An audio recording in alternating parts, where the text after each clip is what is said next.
Prince Harry and Meghan Markle are continuing their story in their Netflix docuseries, and here is everything we learned about episode 4. On the day of their wedding in 2018, Meghan sipped a mimosa, had a croissant, and played the song Going to the Chapel. At the time, Prince Charles helped choose an orchestra for the ceremony, which they said made all the difference.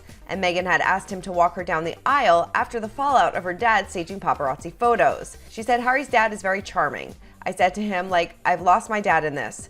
So him as my father-in-law was really important to me. So I asked him to walk me down the aisle, and he said yes." Shortly after their marriage, Meghan had a solo engagement with the Queen, which she called a really good day. She said, when we got into the car in between engagements, she had a blanket and she put it over my knees. And we're sitting in this car with this blanket, and I thought, I recognize and respect and see that you are the Queen. But in this moment, I'm so grateful that there's a grandmother figure because that feels like family. And because I was so close with my grandmother and I took care of her in the final years, it was such a good day. We laughed. Shortly after Meghan announced that she was pregnant and their 2018 Australia tour, things took a shift after Meghan landed the front pages of magazines after the Remembrance Day ceremony where all senior members of the royal family were in attendance. Harry recalled that Meghan said, "But it's not my fault." And I said, "I know," and my mom felt the same. While at first Harry and Meghan thought the comparisons to Kate Middleton were ridiculous, they had a hard time understanding why things were being reported the way that they were. Harry said, "The bump, the avocados, it's bizarre, and there were maybe 25 examples.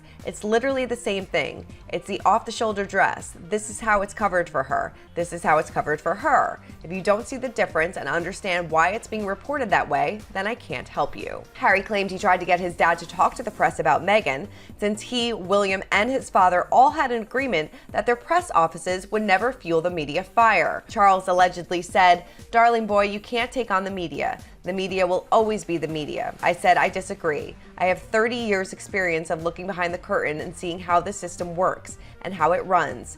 Just constant briefings about other members of the family, about favors, inviting the press in. It's a dirty game. You know there's leaking, but there's also planting of stories." Harry and Meghan split their office from William and Kate's ahead of Christmas in 2018. He said, "I would far rather get destroyed in the press than play along with this game or this business of trading. And to see my brother's office copy the very same thing that we promised the two of us would never ever do, that was heartbreaking." As the criticism in the press continued, Meghan recalled wanting to end her life and asking for help but not being allowed to get it. While Harry was devastated, he admits he didn't deal with this particularly well. He said, "I dealt with it as an institutional Harry as opposed to husband Harry, and what took over my feelings was my royal role. I had been trained to worry more about what are people going to think if we don't go to this event. We're going to be late.